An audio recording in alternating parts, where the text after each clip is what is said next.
Bueno, ¿cómo están compañeras y compañeros? Ahora vamos a analizar uno a uno los textos que propusimos en este foro para ver el potencial de abordaje didáctico desde la lectura que tenemos para trabajar con ellos en el área de ciencias naturales.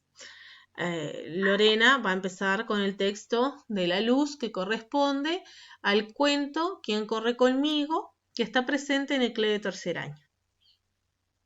Bien, como estuvimos trabajando en las videoconferencias y estuvimos haciéndole distintas intervenciones y preguntas a los textos, como Roland, estuvimos hablando, acerca de qué habilidades del pensamiento científico podemos desarrollar o podemos potenciar a través de la lectura de textos. Y vimos y trabajamos con el texto de La Luz, que es un texto narrativo que nos habilita como decía Emilce en el video anterior, tenemos textos de entrada y de salida. Bueno, este texto nos habilita o nos abre la puerta para ir a la experimentación.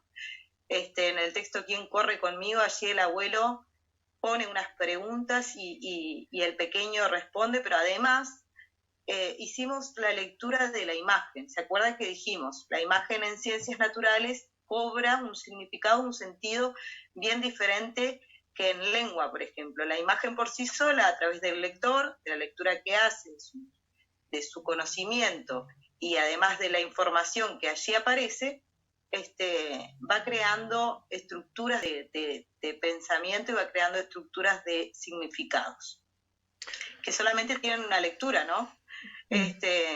Y podemos a través de ella elaborar algunas hipótesis que nos lleven después al campo de lo experimental.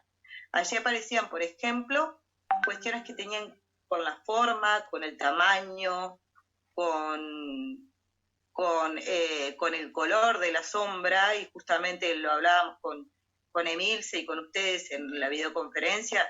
Justamente la sombra es la ausencia de luz y por lo tanto no tiene color.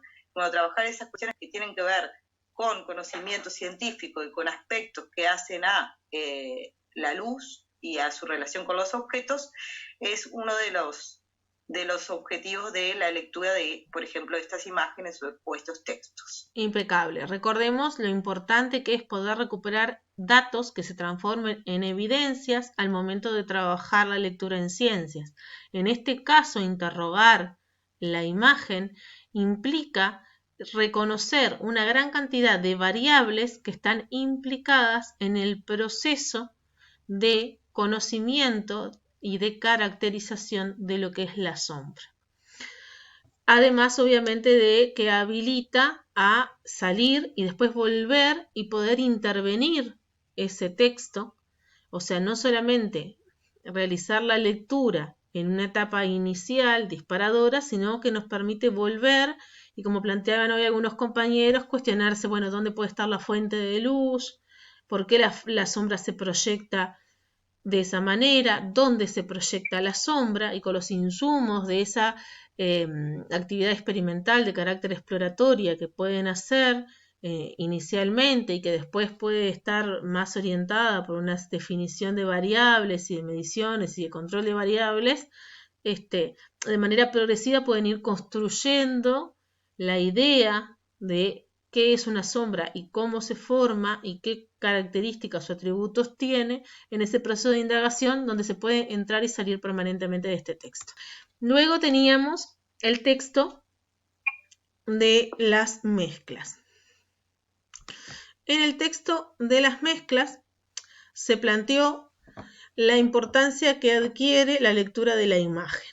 Si bien aparecen palabras, como el título, que es mezclas, y las palabras de los componentes, se decía que puede ser datos inclusive despreciables en una primera lectura, porque se puede leer directamente la imagen, viendo cuáles son los atributos o propiedades o características de los elementos que se están mezclando, por ejemplo, en qué estado están, ¿sí? ¿Qué color tienen?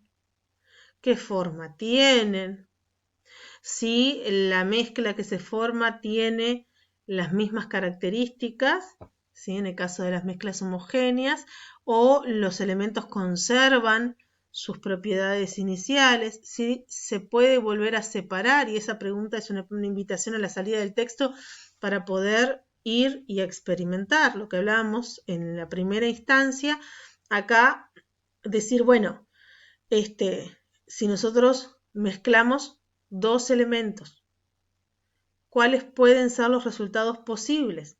Verificar si lo que presenta el texto es así, y cuando mezclo guisantes y garbanzos, verdaderamente esta mezcla puede volver a separarse porque cada uno de los elementos mantiene sus características iniciales o no. Y lo mismo en el caso del agua y el alcohol. Entonces, este texto es sumamente potente para trabajar. En primer lugar, de manera comparativa, nos permite comparar dos sistemas diferentes, pero por otro lado también nos permite salir del texto, ir a la experiencia y volver y hacer una segunda lectura que nos va a permitir definir qué es una mezcla y cuáles son sus características de una manera más genérica y poder definir la diferencia entre una mezcla homogénea y heterogénea a lo largo de la secuencia.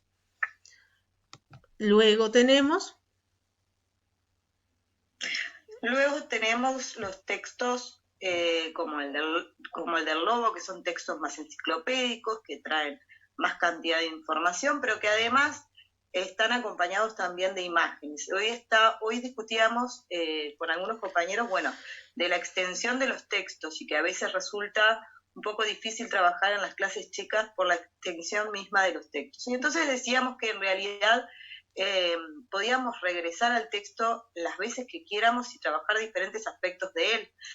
¿Se acuerdan que hoy estuvimos hablando acerca de las marcas textuales? Por ejemplo, los títulos, los subtítulos, las negritas, las palabras subrayadas, las imágenes. Y y en este texto, por ejemplo, se podría tomar la palabra que está encerrada con la pregunta que ya aparece, los lobos son malos, y con las imágenes, y trabajar entonces el concepto de animal depredador. ¿A qué consideramos ese animal depredador? ¿Qué otros animales depredadores conocemos o que comen carne o que son carnívoros? Por ahí aparece la palabra carnívoros también. Identificar algunas evidencias que puede traer el texto a través de algunos aspectos del texto, y no tener por qué abordarlo todo de una o querer leerlo todo de una, sino de tomar algunas partes de él. ¿Qué logramos con eso? Identificar evidencias, establecer relaciones, plantear preguntas y clasificar. Trabajar conceptos que los puedan llevar los chiquilines a el tema de la clasificación, relacionándolo con conocimientos que tengan acerca de, por ejemplo, animales depredadores. Bien, y también recordemos la discusión que tuvimos en relación a la extensión del texto. En segundo lugar, si queríamos trabajar las características del lobo como depredador, o si queríamos trabajarlo en interrelación con el ecosistema o en comparación con el hombre como cazador, que todas las posibilidades eran viables, pero que lo importante era definir con claridad qué era lo que queremos trabajar. ¿Sí? Y por otro lado, cómo podemos redefinir o reformular las preguntas. Por ejemplo, los lobos son malos, que implica un juicio de valor, y que ahí el propio texto dice que que para la ecología no hay animales buenos ni malos, pero esa pregunta no nos da ninguna variable para poder seguir indagando. Entonces, ¿cómo podemos enseñarle a los niños y a las niñas a que reformulen esa pregunta, a que le hagan preguntas al texto? Este es un texto rico para una lectura hipermedial, vinculando las palabras difíciles y los conceptos complejos con otros materiales que pueden ser otros textos o otras fuentes de información que son válidas, como los medios audiovisuales, pero por otro lado también es riquísimo para que aprendan los chiquilines a interrogar los textos, a hacer preguntas, que no sean preguntas solo del significado de las palabras, de vocabulario, sino que estén también vinculadas a la reformulación de la pregunta que el mismo texto les plantea, o a interrogar esos planteos haciendo una lectura comparada, por ejemplo, con las imágenes. Entonces, no olvidarnos que las preguntas no solamente las hacemos los maestros, sino que también la idea es enseñarle a los niños a hacerse preguntas. Y por eso queremos terminar con estas palabras de Isidore Rabi, que fue premio Nobel de Física, y cuando le preguntaron a él qué le había ayudado a ser científico, contó la anécdota que en la escuela, cuando las mamás iban a buscar a sus hijos, a los compañeritos o compañeritas de su clase, le preguntaban qué habían aprendido ese día en la escuela. Y su madre, cuando lo iba a buscar, le preguntaba, Isi, ¿te has planteado hoy alguna buena pregunta? Eso creo que cierra en cierta manera la importancia y el valor que tiene en ciencias aprender a interrogar los textos. Un texto tiene mucha información. El tema es qué hago con esa información, cómo la organizo, cómo la vinculo.